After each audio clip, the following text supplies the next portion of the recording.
నమస్తే friends, welcome back to Suma blogs. ఈరోజు మురుమురాలు లడ్డు చేద్దామండి. స్టవ్ పైన ఒక గిన్నె పెట్టుకోవాలండి. ఒక గిన్నె పెట్టుకొని దీంట్లోకి 4 కప్స్ ఆఫ్ మురుమురాలు వేసుకోవాలి. మురుమురాలు వేసేసుకొని బాగా ఫ్రై చేసుకోవాలండి. ఫ్రై చేసుకుంటే క్రిస్పీగా అవుతాయి. ఇవి ఇలా పట్టుకుంటే విరిగిపోవాలన్నమాట. విరిగిపోతే ఇది విరిగిన తర్వాత ఇవి పక్కన తీసి పెట్టుకోండి. ఫ్రై అయిపోయిన తర్వాత మళ్ళీ ఇంకో గిన్నె స్టవ్ మీద పెట్టుకొని 4 కప్స్ తీసుకున్నాం కదా, 1 కప్పు బెల్లం తీసుకొని కొద్దిగా వాటర్ వేసుకోవాలండి. వాటర్ వేసుకుంటే బెల్లం అంతా కరిగిపోతుంది కదా.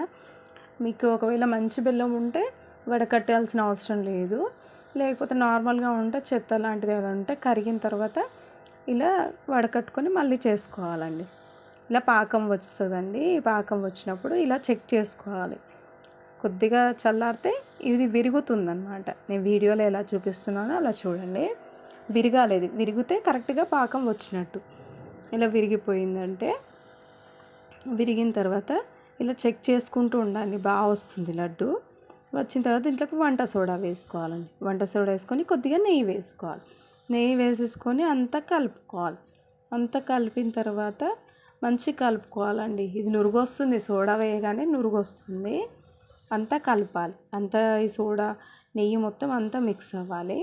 అయిన తర్వాత దీంట్లోకి మురుమురాలు ఇందాక వేయించి పెట్టుకున్నాం కదా, అంతా వేసేసేయాలి. వేసేసుకొని ఈ మురుమురాలకి ఈ బెల్లం అంతా పాకం అంతా పట్టేట్టుగా మంచిగా కలుపుకోవాలండి. అన్నిటికీ పట్టాలి. అంతవరకు మంచిగా కలుపుకోవాలి.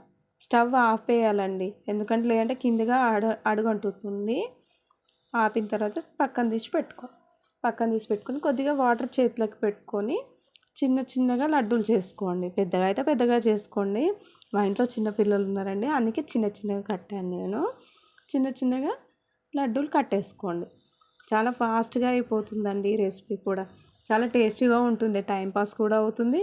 చాలా ఈజీగా చేసేయచ్చు. ఇది చాలా నచ్చుతుందండి ప్రతి ఒక్కరికి ఈ రెసిపీ అయితే. ఒకసారి ట్రై చేయండి. ఇలా అన్నీ చేసేసుకోవాలండి. చాలా బాగా వస్తాయి ఇవి. ఇలా అన్నీ ఇలానే చేసేసుకోవాలి. చేసుకున్న తర్వాత చూడండి ఎంత బాగా వచ్చాయో. ఇలా విరగొడితే కూడా విరుగుతాయండి. ఇవి చాలా బాగుంటాయి. చాలా టేస్టీగా కూడా ఉంటాయండి. చూడండి వీడియోలో చూపిస్తున్నట్టుగా. ఇది పిల్లలకు స్కూల్ నుంచి రాగానే పెట్టండి. చాలా ఇష్టంగా తింటారు. ఈ రెసిపీ నచ్చితే లైక్, షేర్.